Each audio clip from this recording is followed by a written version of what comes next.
about the internet of value at Ripple, we're thinking much bigger than just cross-border payments. It's kind of like Amazon with rare books in the early days, just this market happens to be a $10 trillion market. We are at a historic turning point. Said in the past that you are doing for money what email did for communication. Moving the whole revolution forward. There's trillions of dollars parked around the world. RP. Is there a possibility that Ripple could take over SWIFT one day?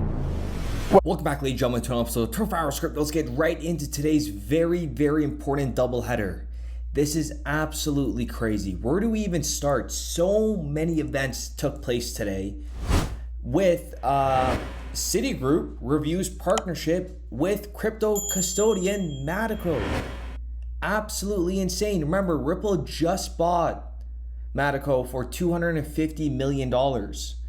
And Citi partnered with Metaco pretty much 1 year from now. It was June 22nd, 2022. What is going on?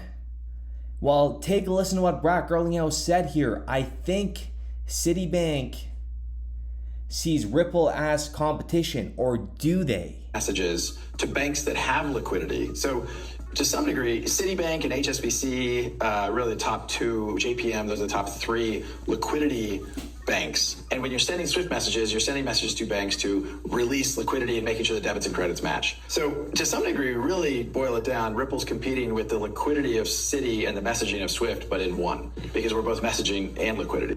I think the vast majority of banks, like 99.9% of banks, actually are paying other banks, the kind of the global money center banks like JP Morgan or Citibank, to make those settlements. 99.9% of banks actually are paying other banks, the kind of the global money center banks like JP Morgan or Citibank, to make those settlements. So a lot of the banks are very excited about democratizing how these global payments flow.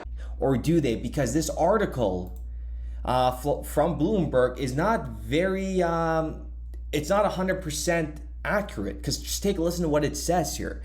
Citigroup is reviewing its digital asset custody partnership with Swiss fintech firm Metaco and has started informal talks with other providers, people with knowledge of the matter said.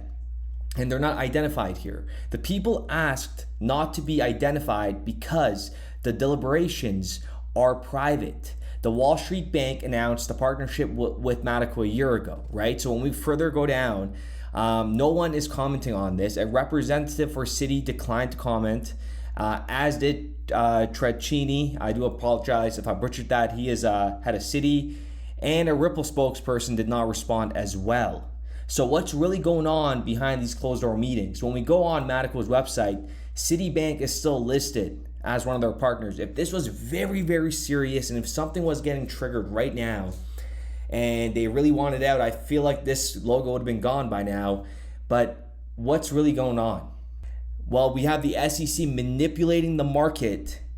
God forbid, folks, what is going on? Honestly, what is going on? The SEC approves first leverage Bitcoin futures ETF, and then a couple days later, they go back on their word and say that the ETF applications from BlackRock and Fidelity are inadequate, basically insufficient.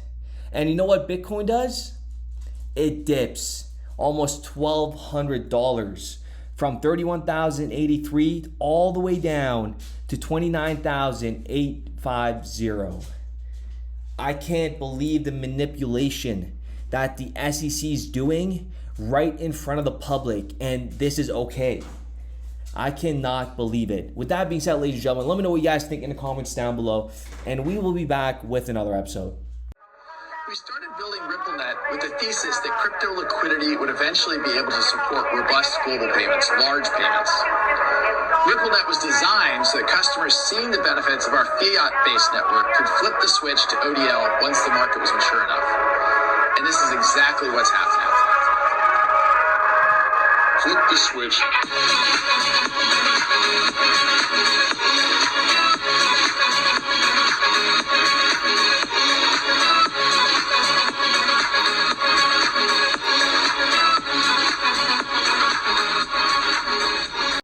think what we're building has, it's solving a real problem.